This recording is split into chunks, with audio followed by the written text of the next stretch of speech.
Okay, welcome everyone. In this seminar, we are going to have Jaime Gómez with us. He's from Banco Santander.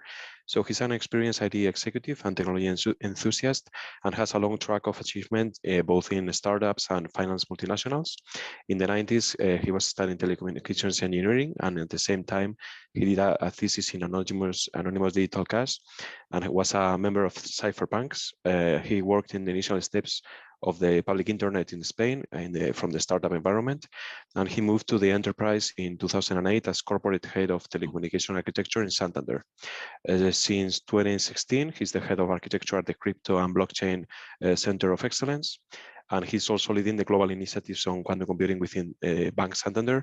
And his talk today is going to be focused on the impact of quantum computing to cybersecurity and blockchain.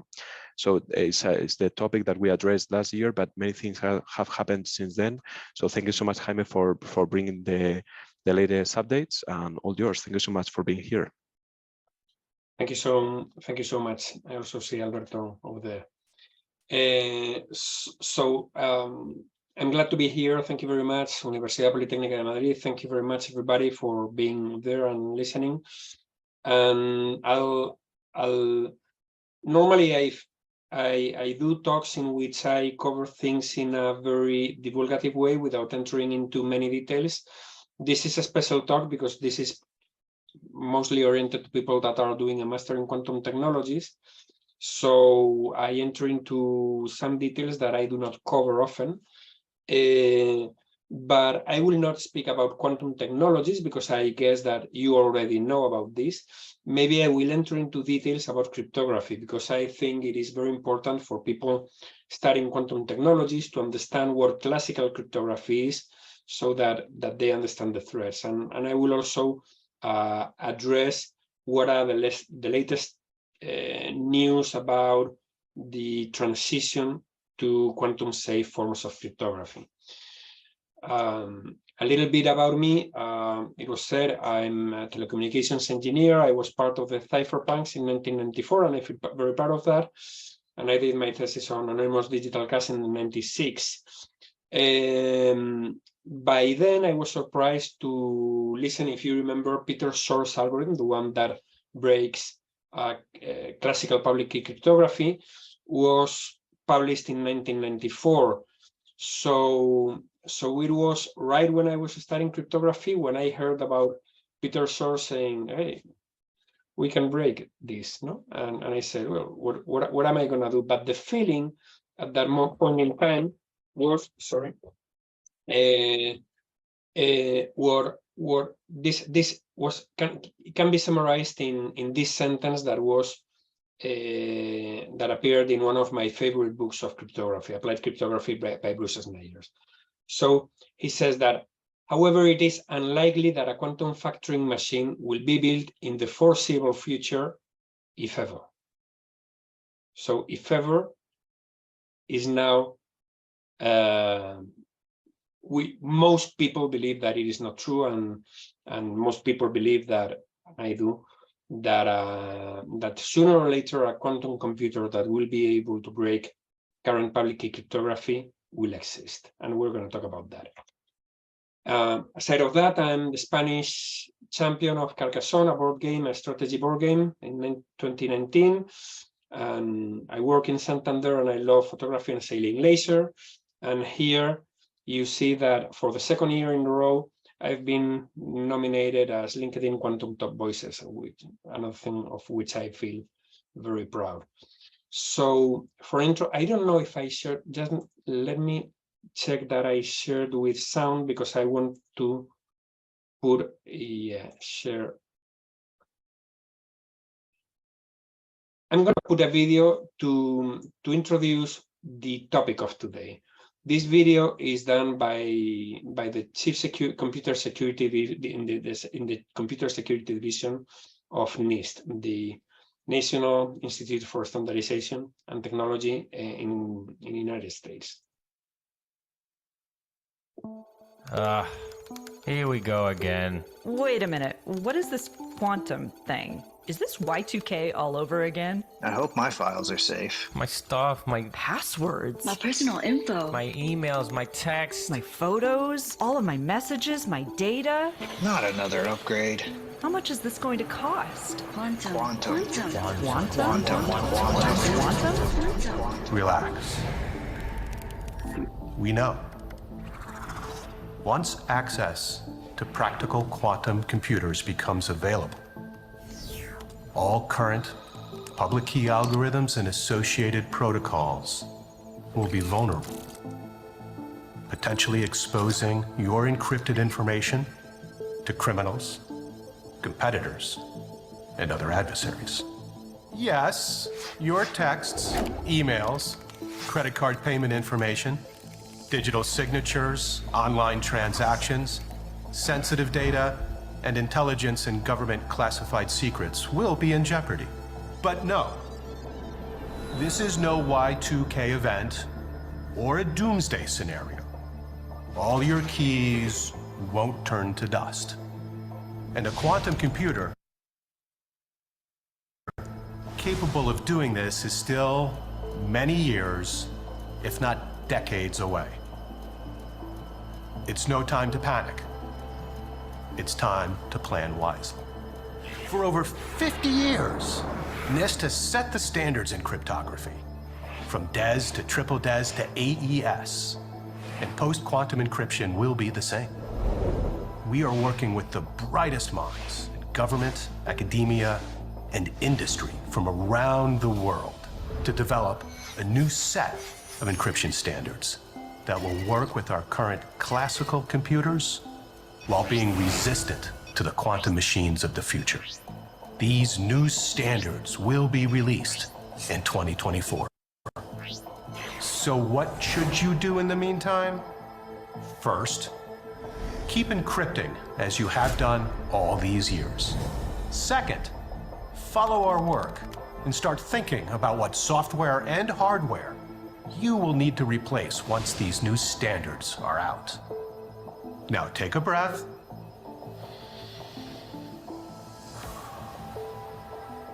And know that we are staying ahead of this new potential cybersecurity threat. Together, we will be ready.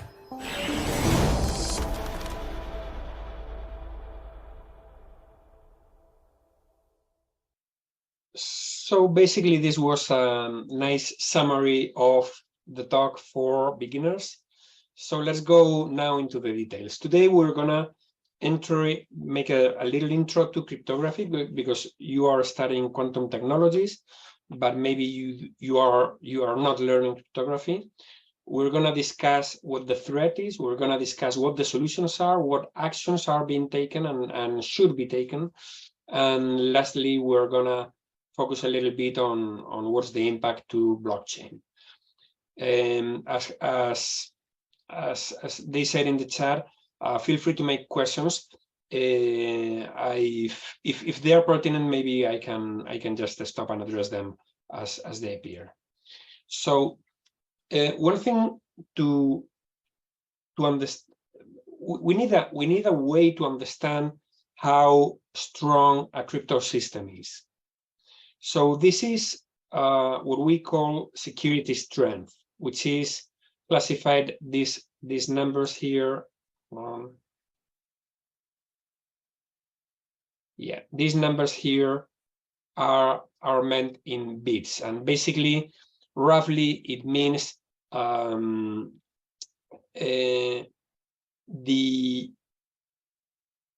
something has, for instance, 128 bits of security if breaking that crypto system is equivalent to making 2 to the power of 128 iterations, like breaking a symmetric crypto system of 128 bits. No?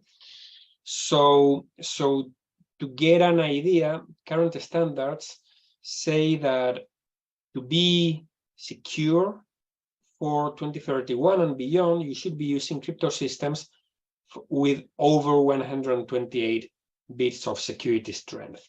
So this is just a very brief introduction to understand how we measure security of crypto systems, because we will comment on these figures in a while. So one very important primitive in cryptography is called hash functions. Hash functions are applications that receive as input data, no matter what size, no matter what it contains, and they output what we can think of as a fingerprint of that data. So it outputs a fixed size bit string that is specific to that input. In fact, it is not specific. There can be some collisions, but it is very strange that you can find a collision. What is interesting here is that if you input two different data, you're gonna receive two very different outputs, two very different hashes, even if the input data is very similar. So you can use hashes to distinguish two pieces of information that are different. So for instance, this card here and this card here produce different hashes. So there must be some kind of difference. Can you guess what the difference is?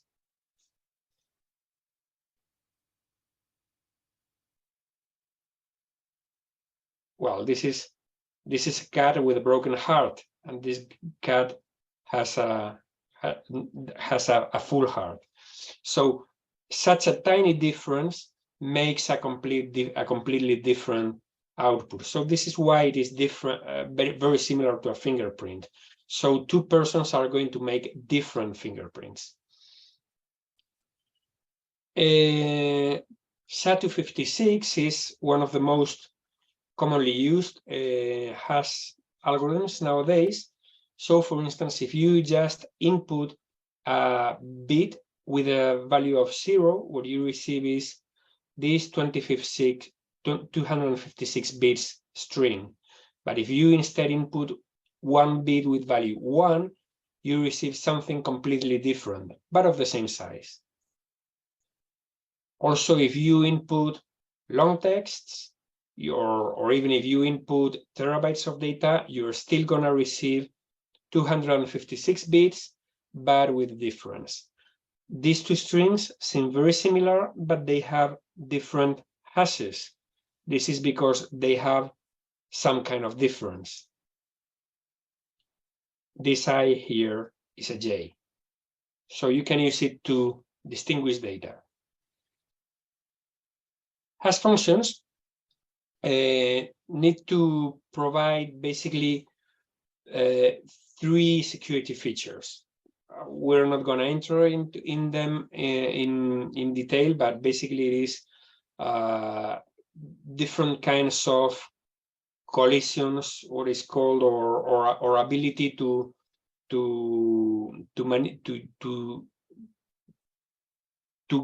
get alternate inputs that provide the same kind of hash, or the same hash, because the hash is 256 bits output and the inputs can be anything.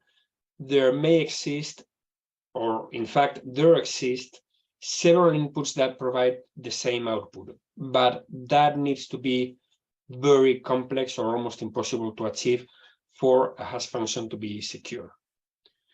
This about hash functions. If you got any question about them, do not hesitate to ask. So the next important application in cryptography is called symmetric key cryptography. Symmetric key cryptography, basically, it is like a box that you lock with a key. So the key can be used to open the box and to lock it.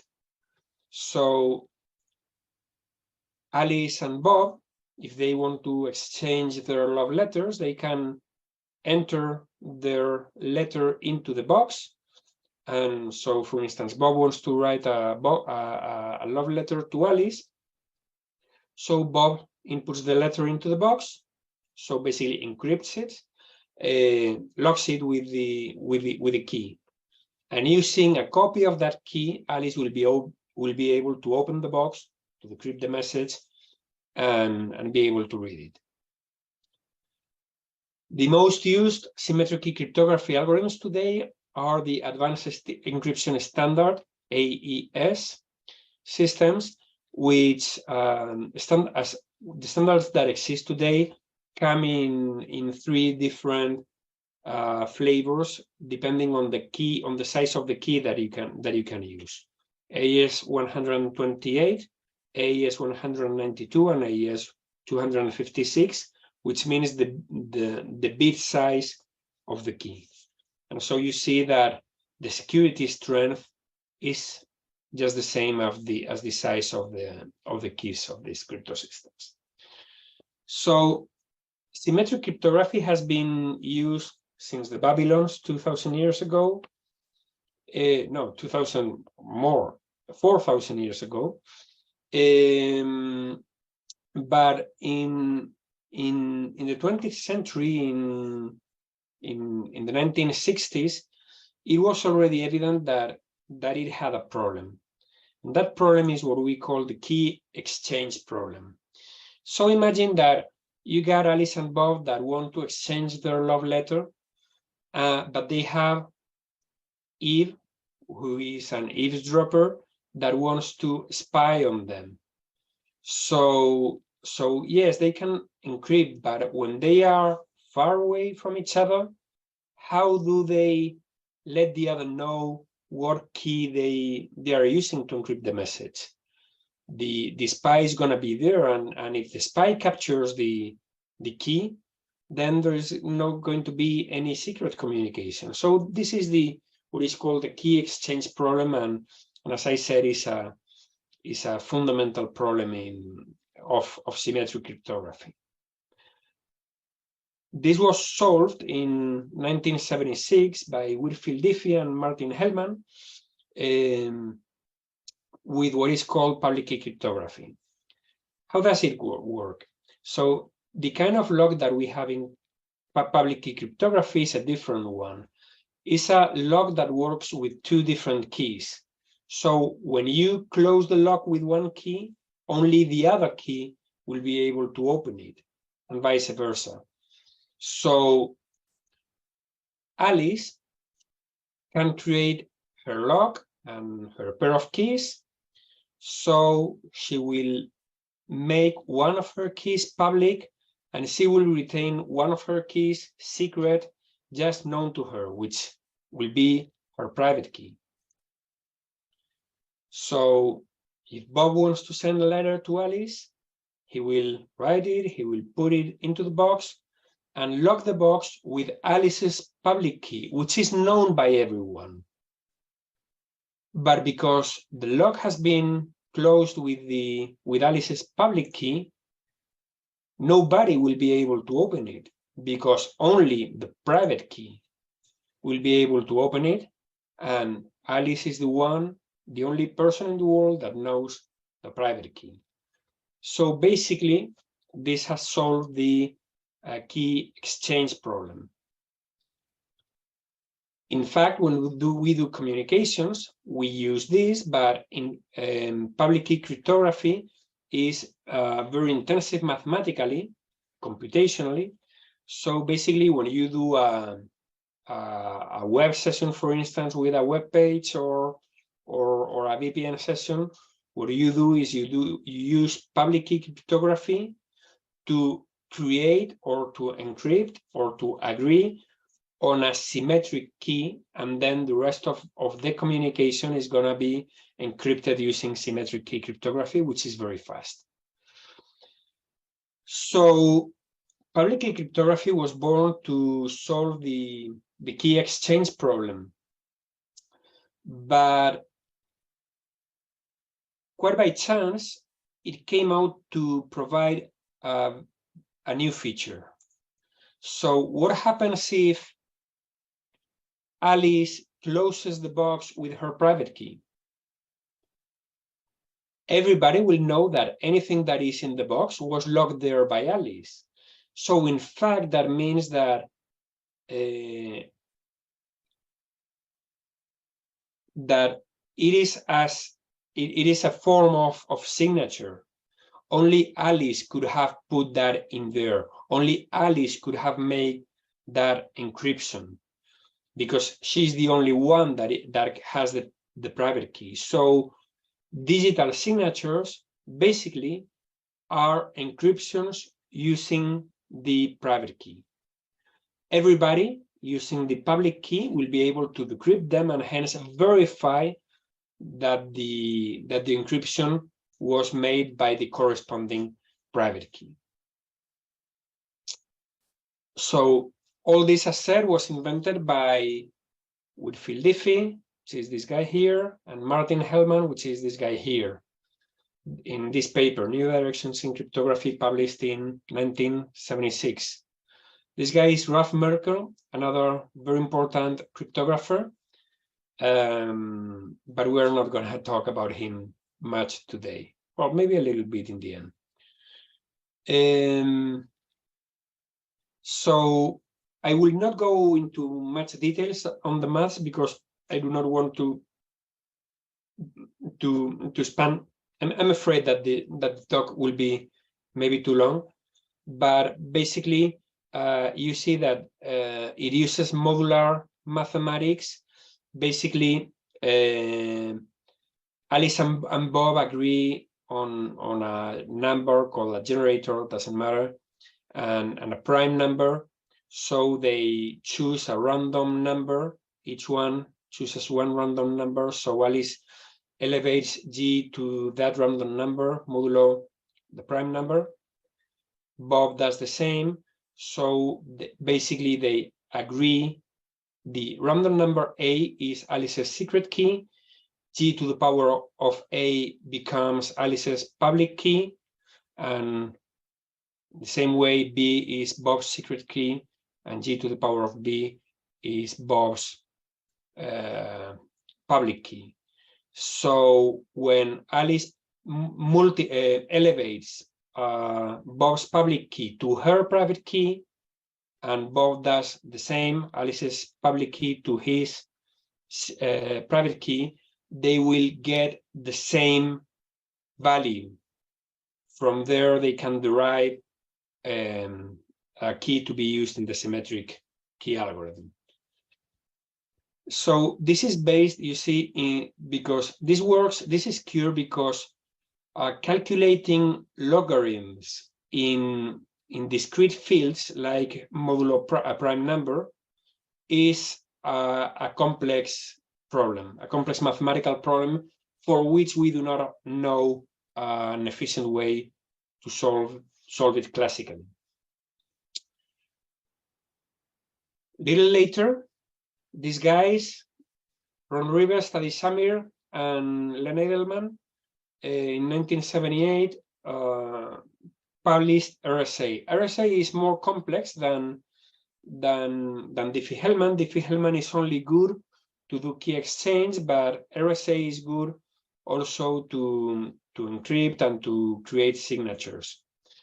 So basically, in RSA, Alice gets two prime numbers and multiplies them to get a number n, and then she chooses a number which a number e, which needs to have some constraints, and then from e she calculates another number v that also has some mathematical feature.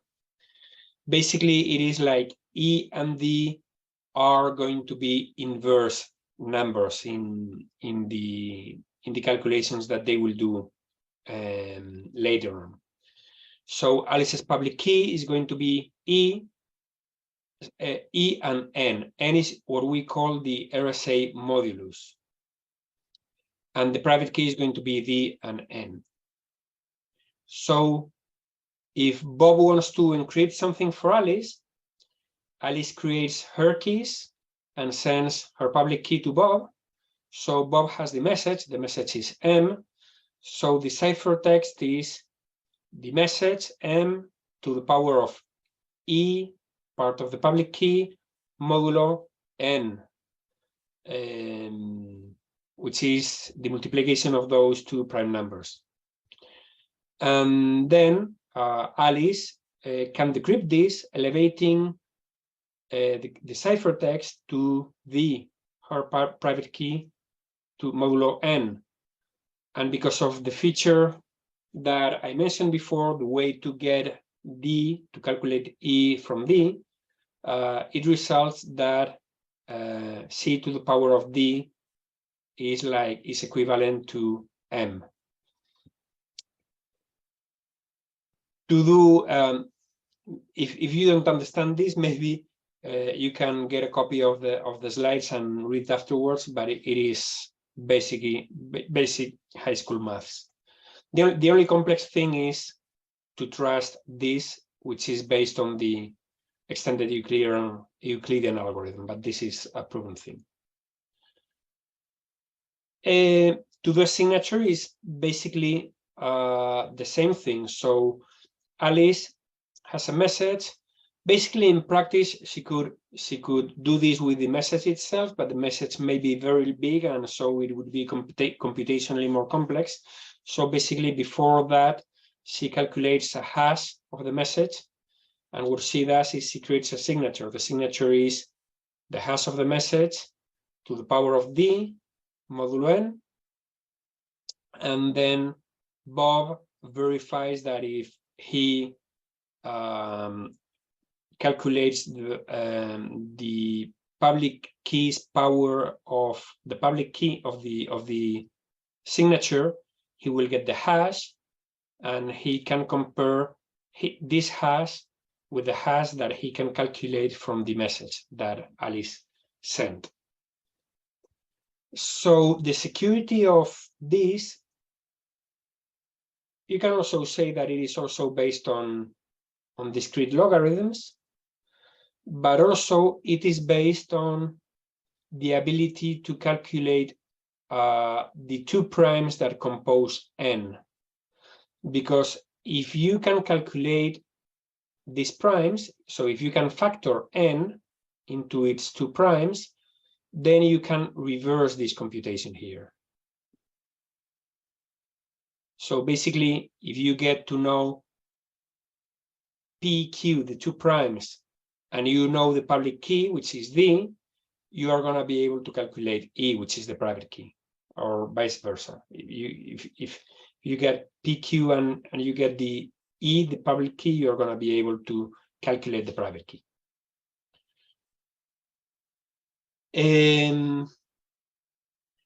Later RSA has been regarded as secure for a very long time, but in 1985, these two guys in parallel the same year, not working together, but they came to the conclusion practically at the same time. They saw that you could use, the Diffie-Hellman problem was based on discrete logarithms on a prime field, on a modulo prime field. So these guys said, well, you can gain the same levels of security using the smaller keys and hence simpler calculations if instead of using a discrete field on modulo prime number, you use a discrete elliptic curve. What is an elliptic curve? Elliptic curve is, in the real numbers, it looks like this. It is a formula that has this kind of form. There are infinite kinds of elliptic curves.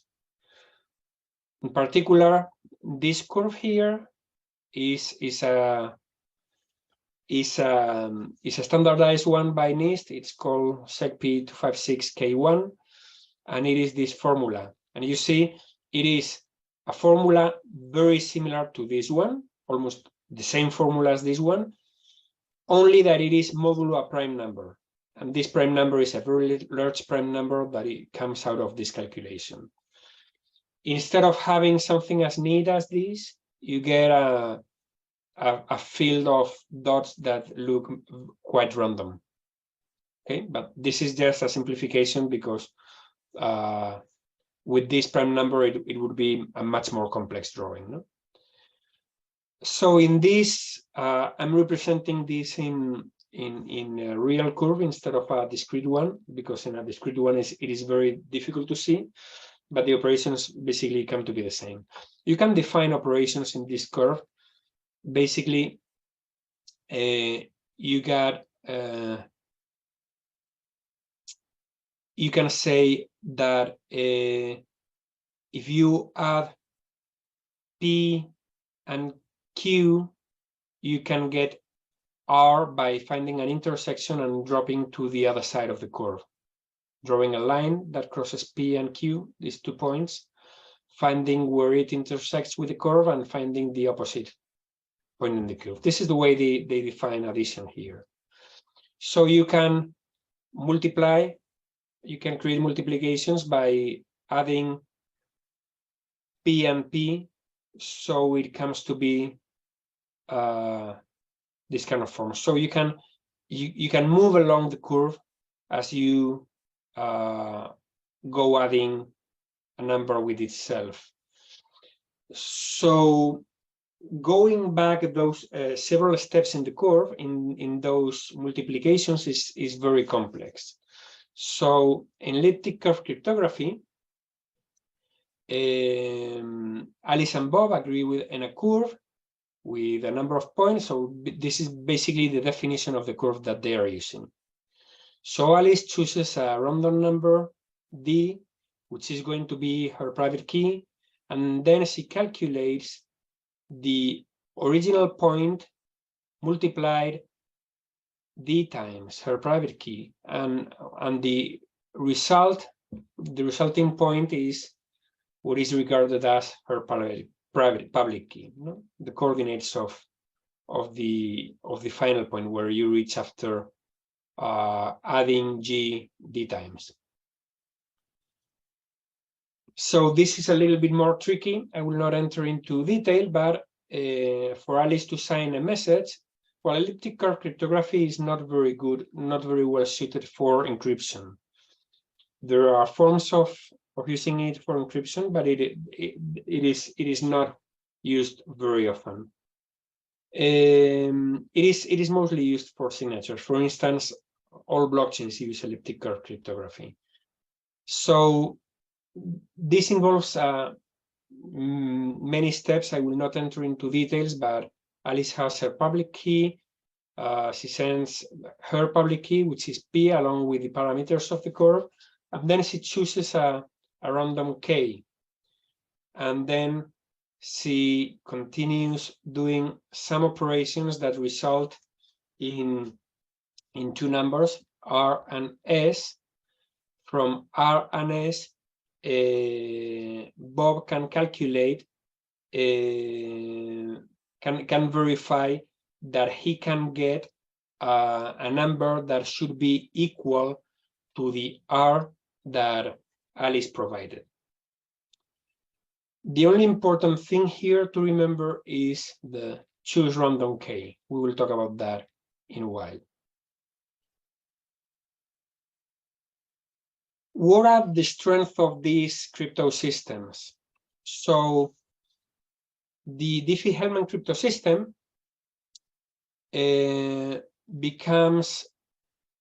has 128-bit security when the prime number is 372 bits.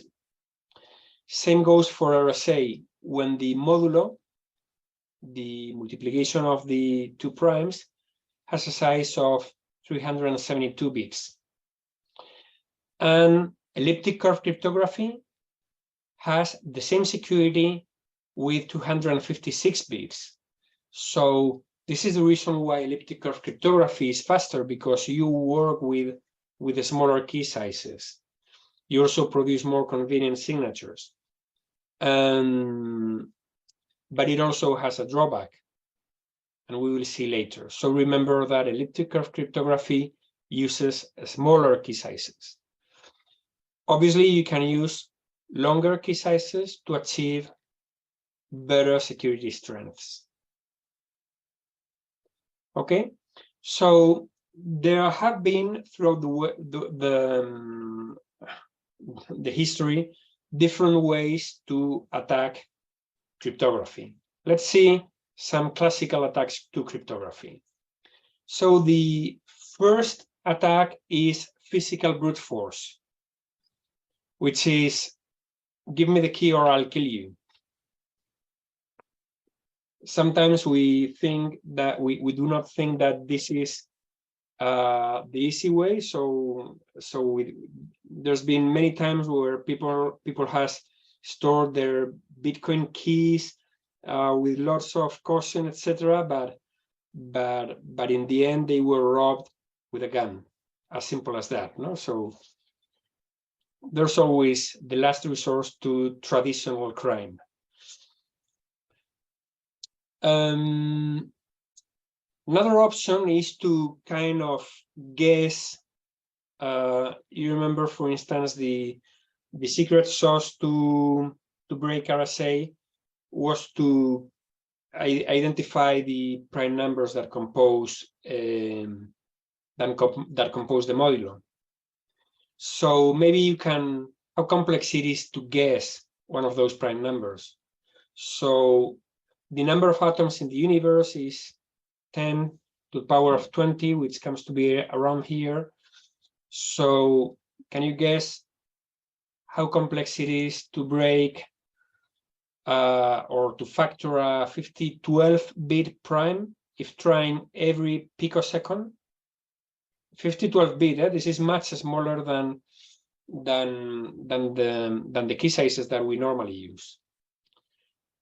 Well, it is the age of the Earth. No, it will take longer. Will it take the age of the universe? No, it will take much longer than that. So just guessing will not be enough. Sometimes people say, hey, everybody's creating keys for the blockchain as if there were many of them. Yeah, in fact, there are many of them. Think that we are calculating things over this area. And we can go farther if we want. So classical attacks to cryptography as well. Many times cryptography, even the algorithms are secure. The problem is in its implementation or in the practice. So this study here shows that you can find in the internet lots of shared keys, devices that are using the same key. So this is a number of repeated keys in hosting providers, in devices. Maybe they got pipelines, or they got random number generators that produce predictable outputs, or that always provide the same outputs at in the beginning, or people just replicate configurations that store the key. So this is another issue.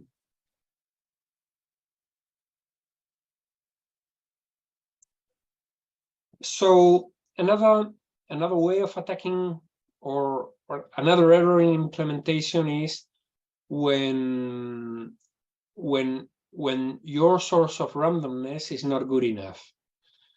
In 1995, the Netscape browser, which is kind of the precedent of Firefox for the younger ones, generated only keys in the space of 2 to the power of 47, which can be somehow brute forced. But some years later, in 2008, all keys generated on Debian-based systems came from a field of no more than 2 to the power of 20 keys, which is relatively easy to brute force. So another attack is, you remember that before I told you that to create a signature, Alice had to choose a random key. Well, Sony once implemented their crypto, their signature process to sign part of their code, and basically it looks something like this. Get a random number. Okay, let's choose a random number. We're gonna use this random number over and over again. Yeah, when the algorithm says that you have to choose a random number, it means that you need to choose a random number each time you produce a signature, because otherwise, if you get two signatures that come from the same random number, what you can do is you can break the signatures of the PlayStation 3. So people found the private key that Sony used to sign the games of PlayStation 3. So basically, you could create your game, or you could copy your games and assign them with perfectly valid signatures from PlayStation and create homebrews, etc.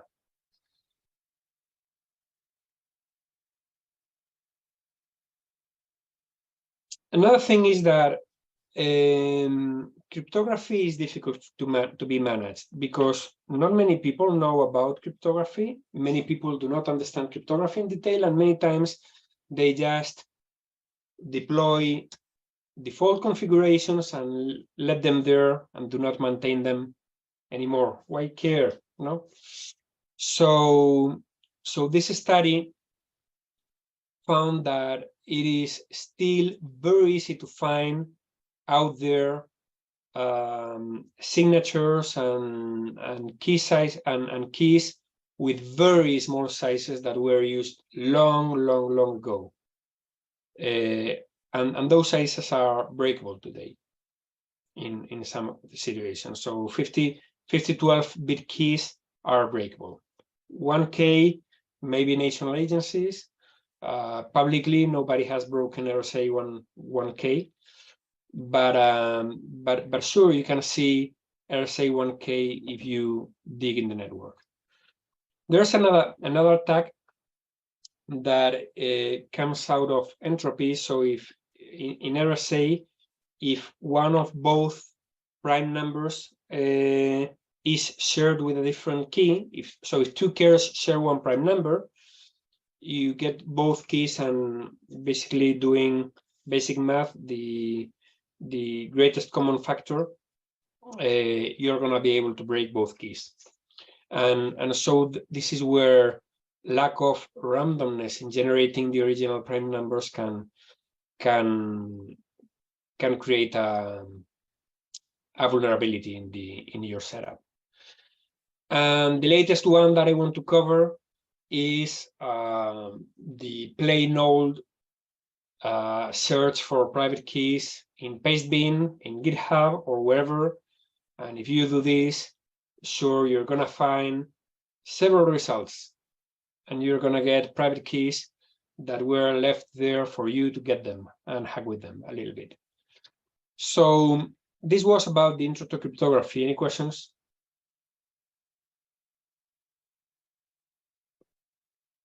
I hope I'm not alone.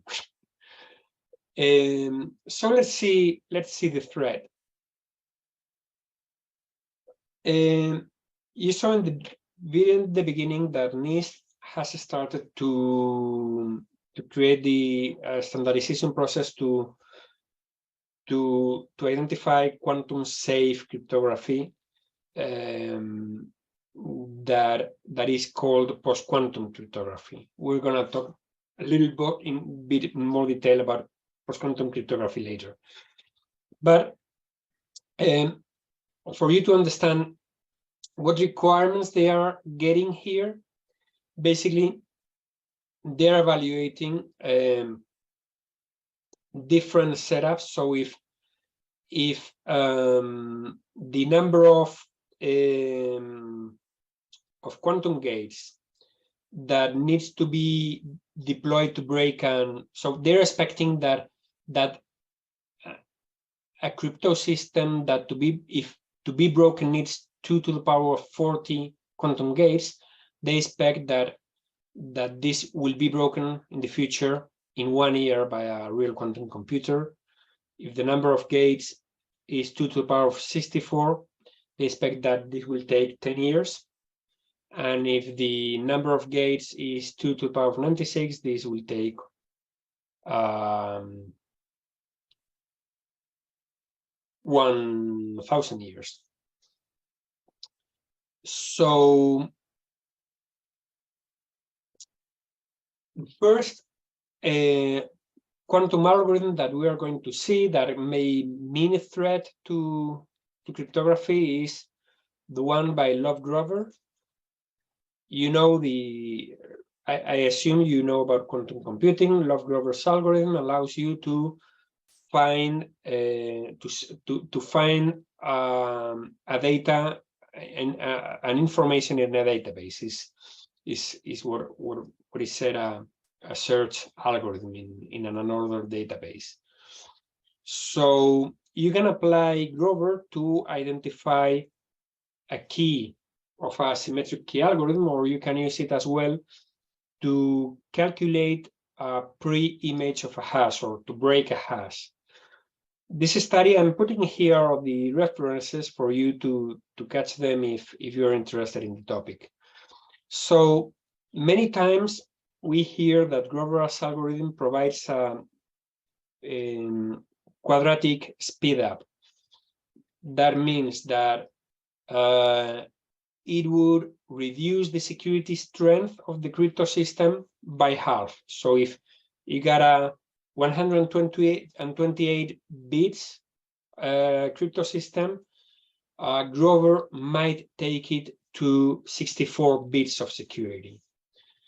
This is studied by many people, among them Michele Mosca, a very well-known one that we will mention many times today. They found out that, in fact,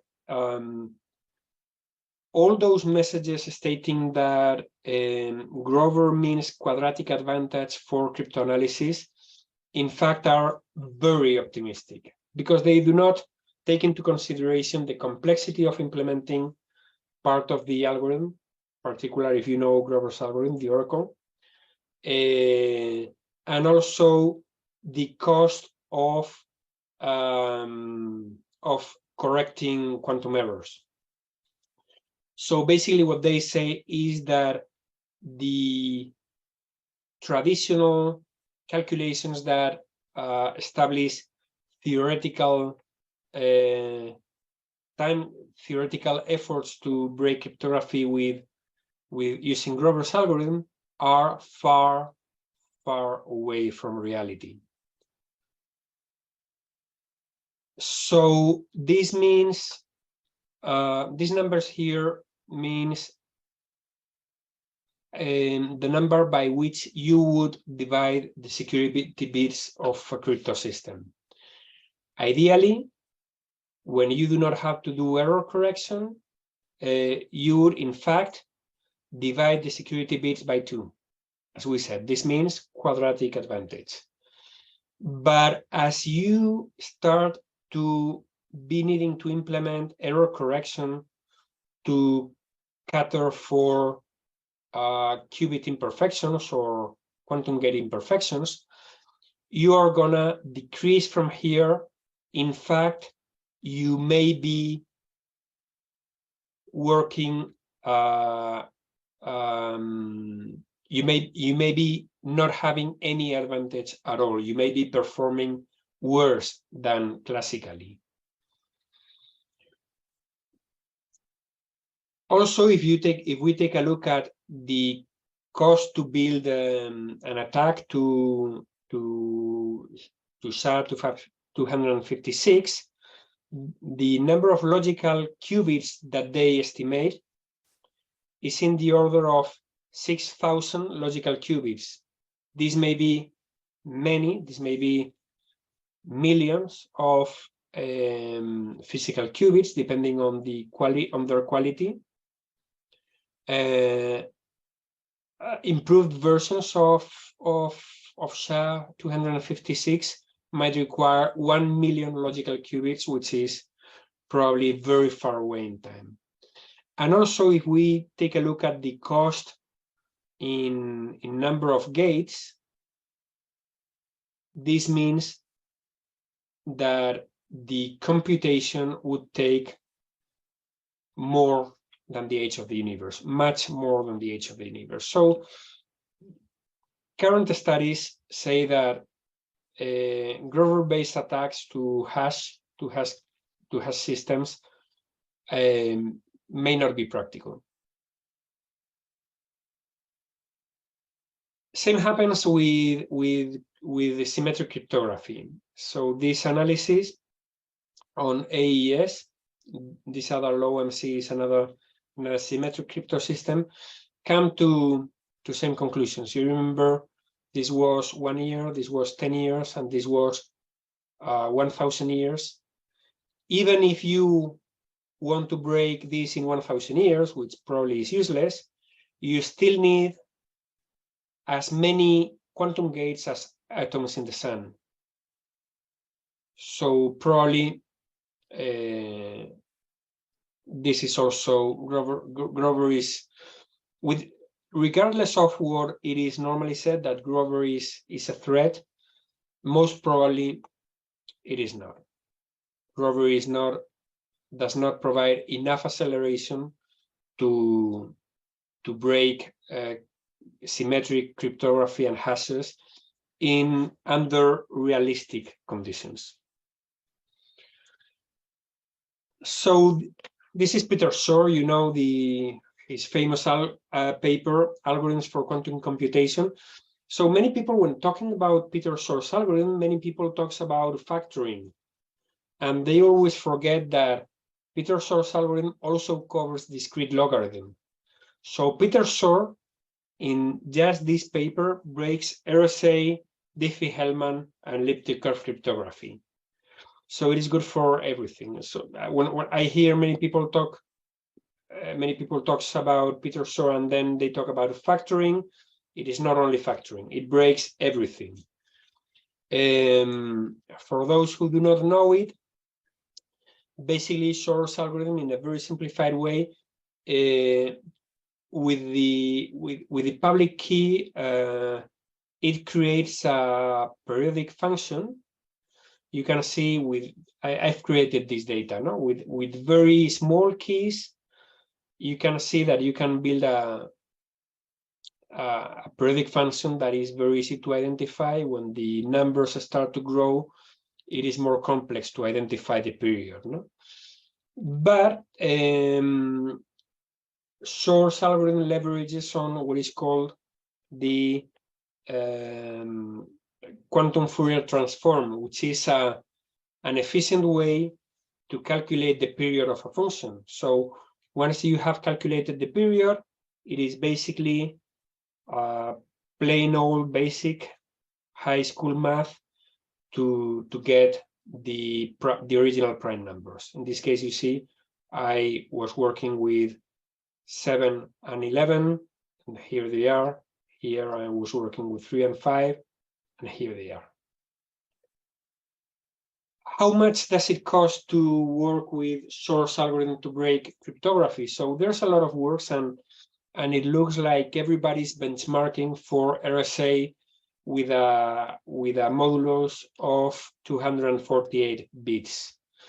So different studies. In 2015, it was guessed that that breaking RSA to 2048 would take 110 days using 10 to the power of 9 trapped ions, and that would require a room as big as 11 basket courts. This was taken down to 10 days using 3 to 10 to the power of 8 trapped ions, and I think the room size to store this was kind of like a normal room of 9 square meters. I particularly like this one, which is how to factor 248-bit RSA integers in 2 hours using 20 million noisy qubits. For those who are not very knowledgeable in quantum, the word noisy here means that nowadays quantum computers are far from perfect machines. They got imperfect qubits and imperfect gates, imperfect ways to manipulate the qubits that produce errors. So this is what we mean with noisy, that today we do not have qubits and we cannot operate with those qubits in with high precision. So it doesn't matter if you can break RSA in 8 hours or in 100 days. Even if it is 1 year, it becomes broken. So as a summary, public key cryptography, all the public key cryptography, or most of the public key cryptography that we are using today, elliptic curve cryptography, RSA,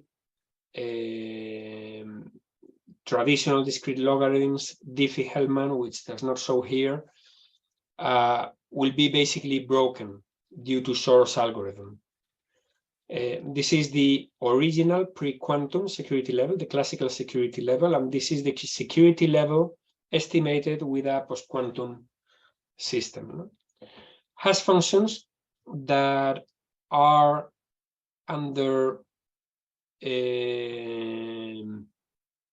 256 bits, theoretically would get their security bits down below the 120 bits threshold.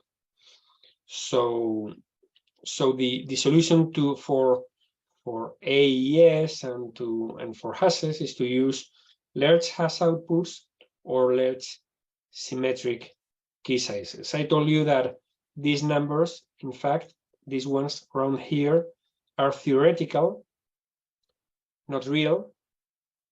But in a way, it is good to know, and maybe it does not harm to increase your key sizes. So the question is, the evolution of quantum computers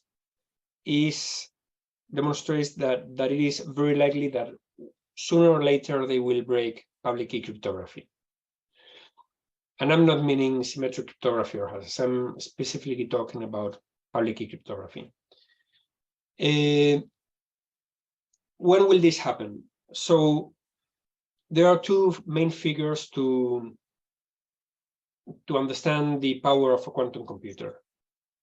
One of them is the number of qubits that they have, and we can see that from 2018 or so, we have a tipping point in the number of qubits in existing platforms. So the roadmaps have this trend, and all companies are committing to the roadmap so far. For instance, IBM this year is in the order of 500 qubits, as just according to the roadmap, they are around here.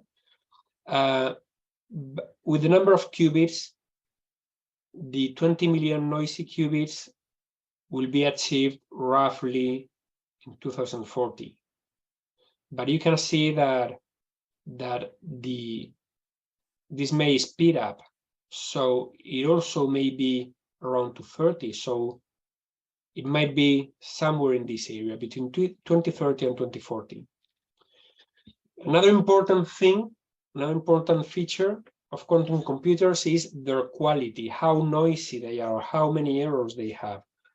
So this is another thing where hardware developers are also improving a lot, and you can note that this is a logarithmic scale, and they are improving, and the improvement is getting very vertical even in a logarithmic scale. So quantum computers are improving a lot, but we still do not know what will happen. This report is really interesting, also by Michele Mosca, and is published yearly in the Global Risk Institute. This is from the latest one, launched in December, and this covers the opinion of very renowned experts in the field on when they estimate that RSA will be broken. So if you see, their opinion starts to think that it is more likely. So here, 50% would mean that it is as likely or as unlikely that quantum computers will break cryptography. So the tipping point in their opinion, on when cryptography will be broken is around 15 years from now. 20 years from now, almost everybody is quite confident that it will be broken in 30 years, almost certain. But you need to consider, so this is going to happen 15 years, it is a long term. You need to consider a couple of things. First, when you use cryptography, you normally use it for, well, not normally, but in many cases, you use it for a very long term. Imagine that you are encrypting the plans of a nuclear plant. Nuclear plant is going to be there for 50 years, and you want your plans to be secure over those 50 years. So this is called the self-time. You want this to be secure for 50 years. So if the threat timeline, if you expect that quantum computers are going to be broken somewhere in 17 years, then you already have a problem. Maybe your self-lifetime is 7 years, you need to consider how long you're going to take to migrate your cryptography, your processes around cryptography, to be able to create secure cryptography. So if the sum of your transition to quantum safe cryptography plus the self-time is longer than the threat timeline, then you're in danger. This is called Michele-Mosca's theorem. The threat of quantum computing to cryptography comes in 3 dimensions. One is confidentiality. Basically, the data that you encrypt can be decrypted by somebody in the future, so they get to know your secrets. There are people guessing that some states may be collecting data from the internet or from maybe sources that they can reach, even if it is encrypted, hoping to decrypt it in the future. This is what is called the harvest now, decrypt later attack. Please note that on many occasions, if the only thing that they get is an asymmetric encrypted text, probably this is going to be much more complex. But if they get the key exchange, which is done with public key cryptography, then they may succeed. The second dimension is authentication. We use private keys to authenticate. When you have your digital ID card, what it is got in there, it's a cryptographic chip that holds your private keys. When you work on a blockchain, you store your private keys. When you do SSH, maybe you're doing it with private keys. So if somebody can break public key cryptography, if they know your public key, they're going to be able to recover your private keys, and they're going to be able to authenticate as yourselves. And they will also be able to sign as yourselves. So maybe you can get malicious code, perfectly signed by Microsoft, but maybe with some worm in there. No? And another dimension is the legal history. So this comes about contracts. When we sign a contract, whoever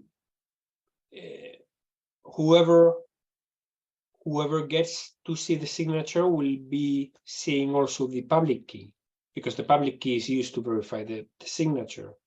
So if from the public key they can get the private key, they will be able to create new documents, maybe new contracts with perfectly valid signatures. So this creates the risk that you can have documents maybe signed perfectly, that have your signature perfectly, but that say something that you do not want to say. Or if you say that your signature has been made vulnerable, all your signatures in the past would become useless. So this is another threat. The dimensions, so confidentiality, authentication, and legal history. What are the solutions? One of the solutions to get quantum safe cryptography is quantum key distribution, which is basically using quantum mechanics to do key exchanges, to generate cryptographic keys, to solve what Diffie and Hellman solved in 1976. Basically here, what you do is you use photons over a quantum channel, open air, fiber optics, to generate among them a key. You can then provide that key to your routers, to your VPN devices, to your encryption systems, so that they use it. The main feature of this is that if anybody wants to eavesdrop, if anybody wants to spy on this communication to get access to the key that they are exchanging, Alice and Bob will get to know that they have been spied, and they can decide if they use that key, or they retry creating another one, a different one.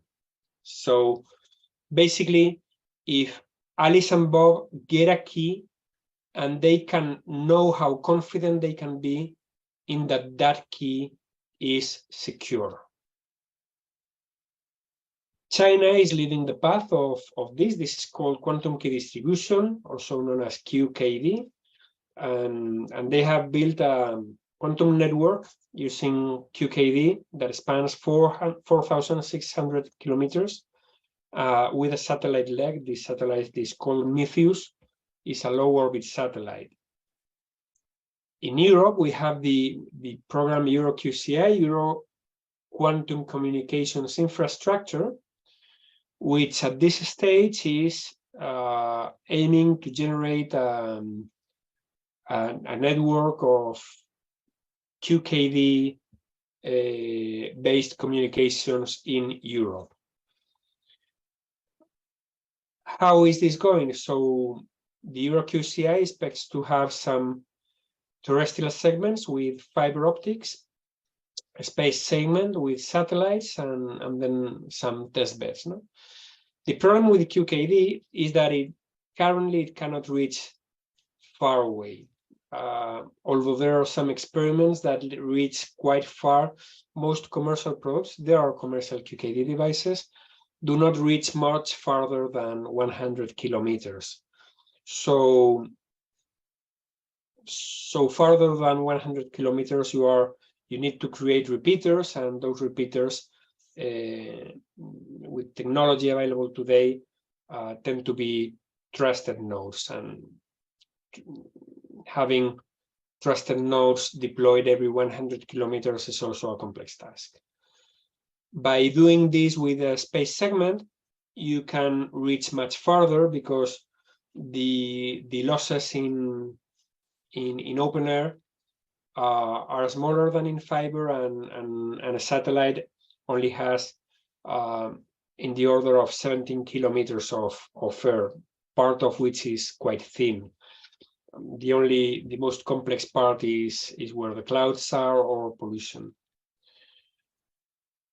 In Spain, the plan is, and this is currently happening now, the plan is to start deploying nodes in Madrid, Barcelona, and Santiago, to later on being able to interconnect those nodes, and later to interconnect that with the rest of Europe. The EuroQCI project is deploying national projects so that the EU later interconnects all the different national projects.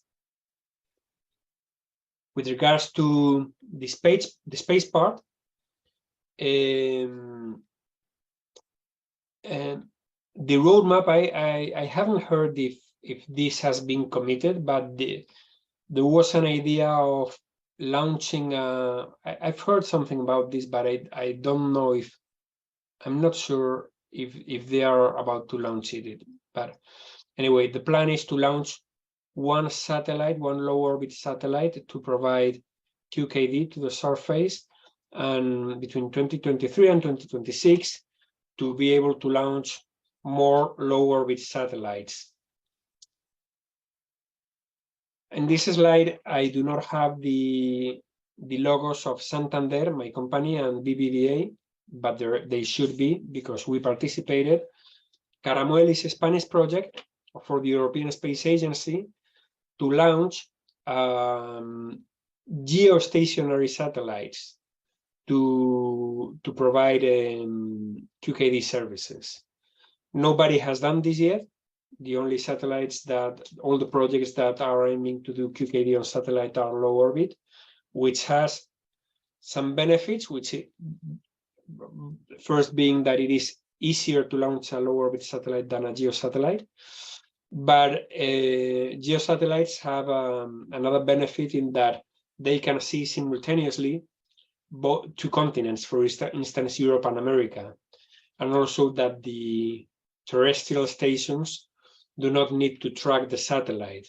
They just look at a static point in this space. No?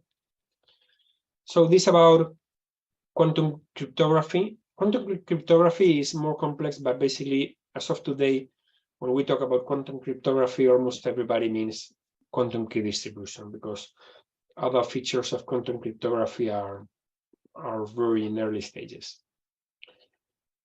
So the other alternative is post-quantum cryptography. Post-quantum cryptography is cryptography that is based on math instead of physics. Quantum cryptography is based on physics. Post-quantum cryptography is based on math, just like RSA or elliptic curve. The only thing is that the problems that it is based on are problems that are thought to be complex not only to classical computers, but also to quantum computers. So NIST started standardizing post-quantum cryptography in 2016, and the plan is to provide the standards in 2024. They already have taken some decisions in that they will standardize for key encapsulation and encryption. They will standardize Kyber, and to create signatures, they will standardize Dilithium, Falcon, and Sphinx Plus. The problem is that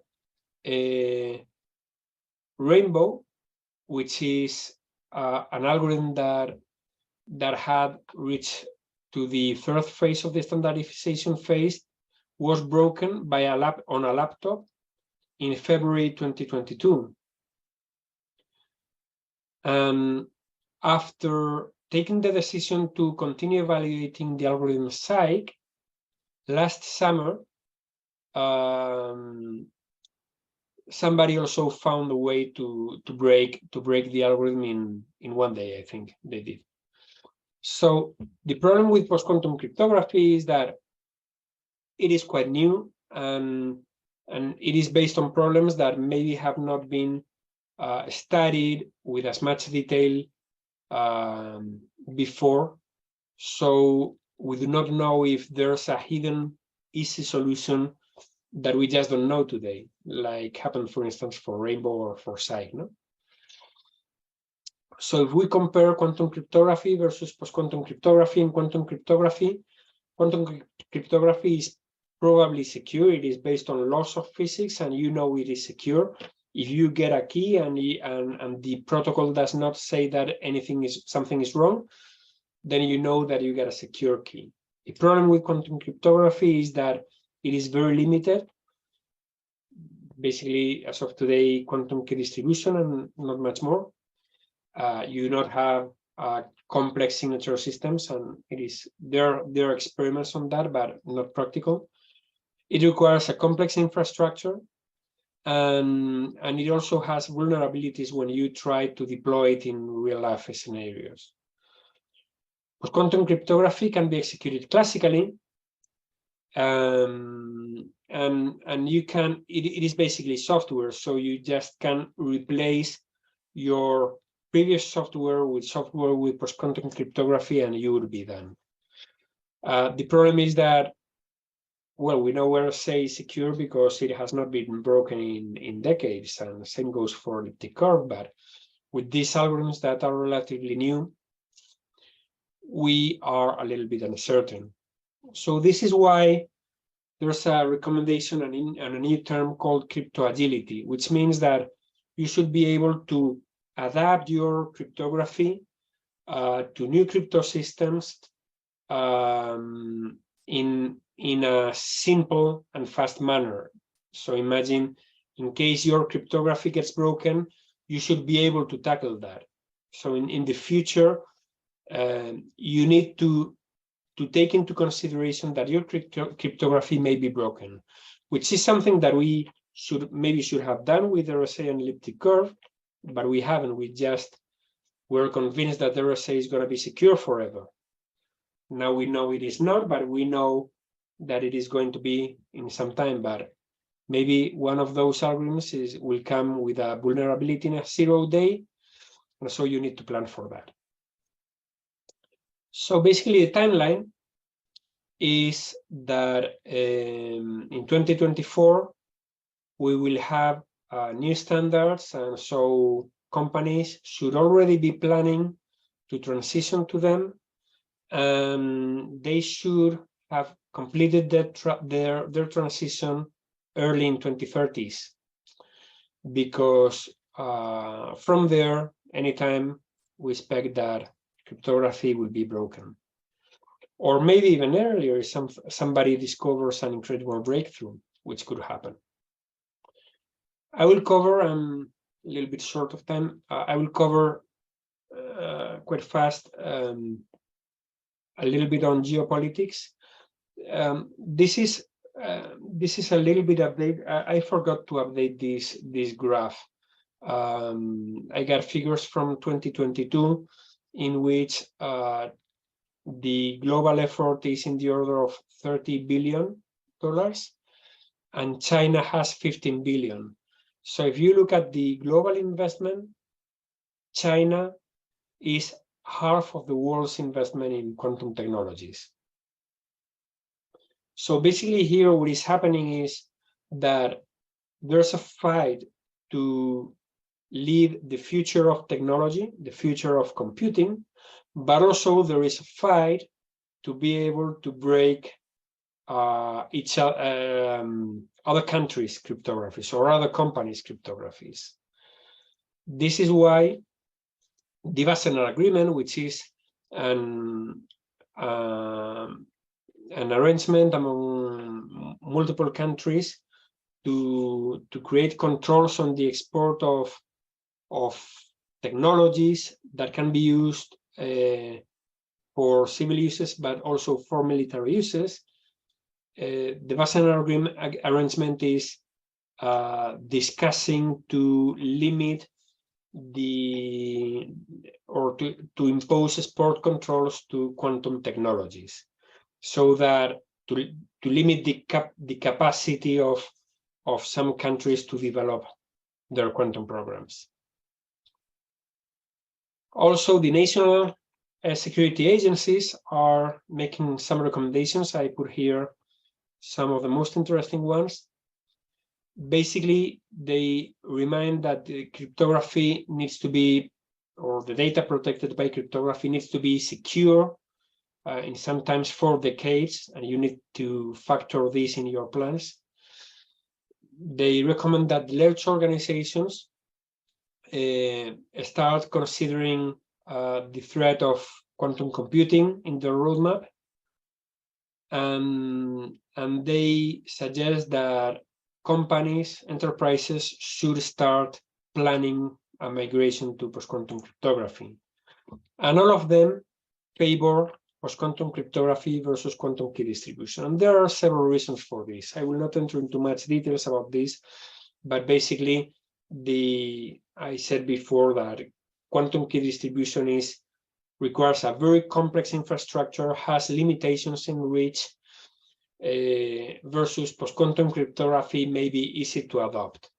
And you can use different families of post-quantum cryptography to solve for the risk of using one, which does not mean that QKD is not useful. It is useful, but maybe not in all cases. I'll put here something. This maybe some of you will not understand this because this is in Spanish. Alcalde, todos somos contingente, pero tú eres necesario.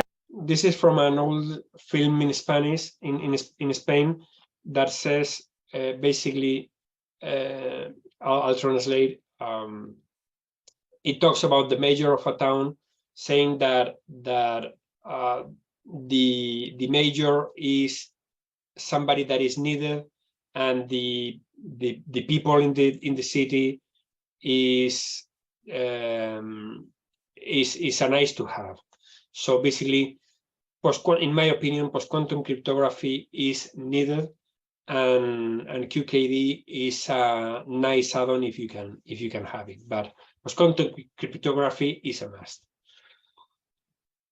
An example of all this is what the USA is doing.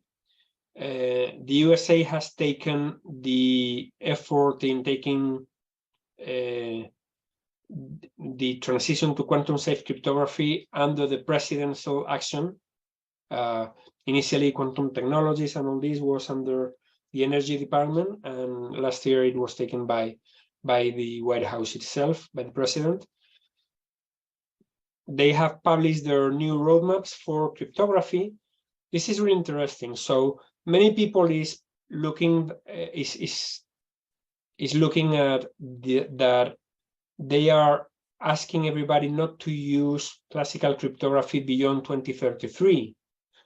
In my opinion, the important thing is not that. The important thing is that they are asking the US agencies to start using post-quantum cryptography by default and preferably from 2025 in some cases until 2027 for the operating systems. The other things are niche equipment. So basically they are saying you need to do all your migration between 2025 and 2027. If you consider how much old obsolete cryptography is out there because society has not been able to update it, just transitioning to completely new crypto system from here to 2027, in my opinion, is in itself a very complex task. And this is a memo launched by the US government in November 18th to all the national agencies, telling them that in 30 days from November, they should designate a quantum migration lead for their organization. They had 6 months to submit a prioritized inventory of systems with vulnerable cryptography that would need attention, and in 7 months they would need to provide a funding for next steps in migrating. So you can see that they're taking this really seriously. Are they crazy? I don't think so. Do they know this is a complex task? Yeah, I think they do. Do they know something that we do not know? Maybe so as well. Several reports are exploring best practices to transition. I provide here some guidelines that I find really interesting. There are many, but these are one of the most interesting ones. There's also another document by BSI, but it is not specifically a document on transition. BSI is the German Office for Information Security. And basically, these documents define all this in different phases. I like the approach from CSA, the Cloud Security Alliance, which is this one. In this document, Practical Preparations for the Post-Quantum World, it is a very easy to read document. I recommend it. Basically, they say you should start with education and awareness. You should create a post-quantum project, which also means engagement from senior leadership in the company.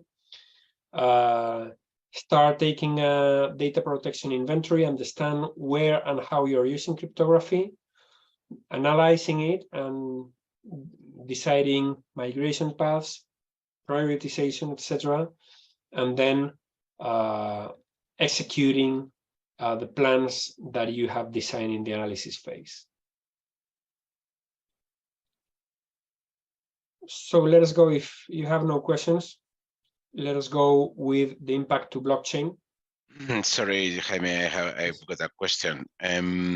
Is not a bit risky to implement a post-quantum algorithm if it's not been tested properly? Could be gaps during the implementation that make the cryptography more vulnerable than before? Absolutely, absolutely. So, I mean, if the recommendation is to start implementing post-quantum cryptography as of 2025, and the new standard is going to be available in 2024, I think there is no time to test properly. Yeah, let me go into that. Thank you very much, because this is a very good question. So basically you're saying, hey, I need to start in 2025 to sign my software and doing things with my web browsers and servers, etc. 2025 too close. Yeah, it's true. So if in 2024 the standards are out, then the vendors need to implement those in the products. So software needs to be finalized, needs to be tested, products need to be sent out in the market, and then needs to be deployed. That takes a long time. So you cannot meet it by 2025. So the thing here is that specifically for software and firmware signing, there are some algorithms that are known to be quantum safe that have been standardized some time ago. Okay. They are called hash-based signature schemes. Let me go back a little bit.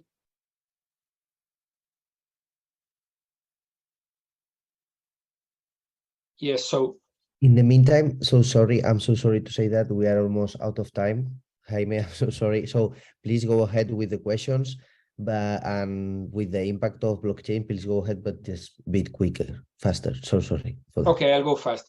So one thing, these algorithms come from different mathematical families. So Dilithium and Falcon are based on the same family, Kyber as well. They are based on something called lattices, but Sphinx Plus relies on the security of hashes only. And so we know that hashes are secure, so Sphinx Plus is a safe bet. The problem is that it produces very long public keys.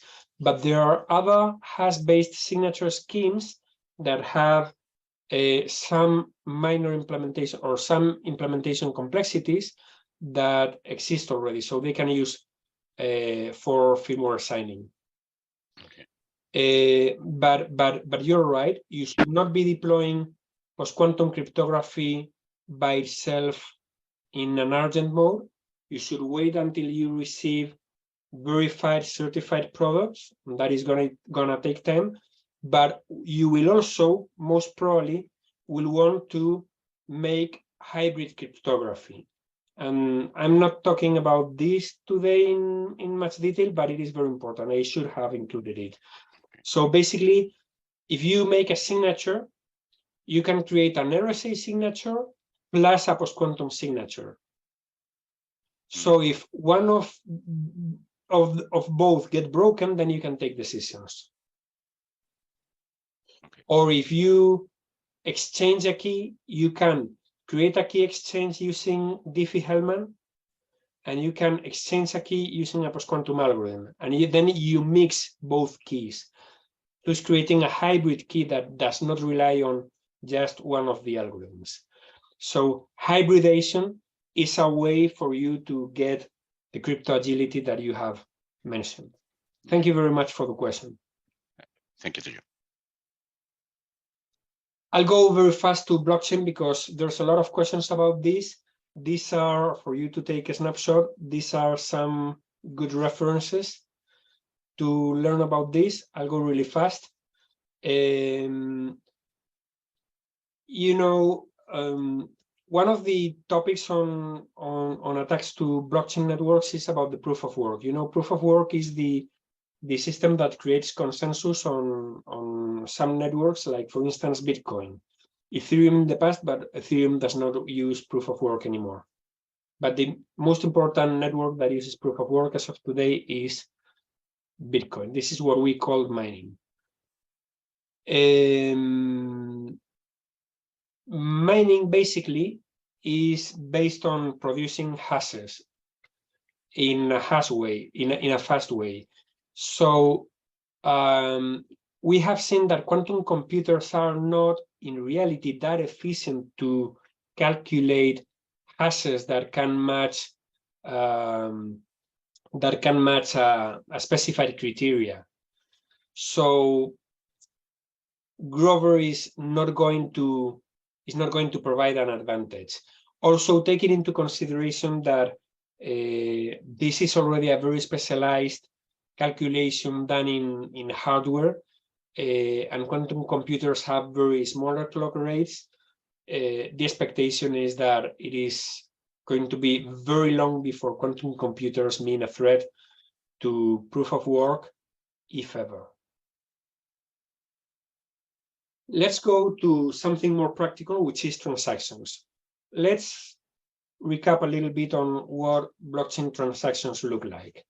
So a cryptocurrency address, your account number, basically, it comes to be typically some kind of hashing of your public key. And transactions are sent to addresses. So to send money, to send crypto to somebody, you do not need to know his or her public address or his or her public key. You just need to know her address, but the address is a hash of her public key, so you do not know the public key. You know the hash, but not the public key. And from the hash, you shouldn't be able to recover the public key. So when you send a transaction, you sign it. So when you want to send money to crypto to somebody, you're going to send a transaction. The transaction is going to be there in the network, waiting for somebody to mine it and store it in a block. But from the moment you sign it and you send it to the network, everybody is going to know your public key. Okay, so if this concept is valid, we can see is understood. We can see two kinds of attack. First attack, when we know a public key. So there are some kind of very old bitcoins from the first versions of Bitcoin, in which instead of addresses, bitcoins were sent to public keys directly. These are this blue line here. You see, there are around 2 million bitcoins, which is already a lot of money. But also, when somebody has sent a transaction and they still have money in that account, this is what is called reused address coins. No? So these are the other lines, no? This line here and this green line here. So the number of unsafe coins, according to this study, comes to be in the order of 1/3 of the total amount of Bitcoin, which is a lot of money. So basically here, what the attack is, somebody sends a transaction and from that moment, you can calculate the private key, and if there's still money in there, once you get the private key, you can send a transaction to yourself to a different account. This can be done with this, with all this Bitcoin. What can you do to avoid it? Leave your wallet empty after you have signed a transaction from it. This is recommended common practice, but many times it is not very practical because of different reasons, not because of the way you operate or your company or your business model. No? There are some studies that elevate this number to 1/2 of the Bitcoin instead of 1/3.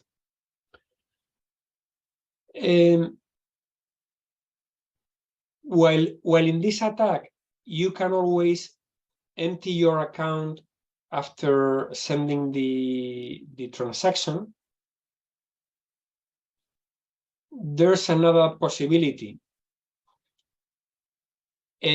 which is the transaction hijacking. So even if you're going to send crypto to somebody and you are emptying your wallet from there, from the moment you have sent the transaction, everybody knows your public key. So in Bitcoin, what is called the block time in Bitcoin is 15 minutes. 10 minutes, sorry, 10 minutes. In Ethereum, when it was in Ethereum, it is in the order of 10 seconds. I don't remember exactly because I normally work with private networks, but I think it was in the order of 10 seconds. So with Bitcoin, it is easier because you got 10 minutes to try to get the private key from the public key. But how complex is that? So this study, also very interesting, you can guess that depending on the speed of your quantum processor and error rates, etc., you are going to need somewhere in the order for current fidelities, you're gonna need the order of 10 to the power of 11 qubits physical qubits to break the key. No, but this is to break the key in 1 day. But for the transaction hijacking attack, you need to do that in 10 minutes. So it's gonna be much farther over here. And also, this grows with the physical error rate.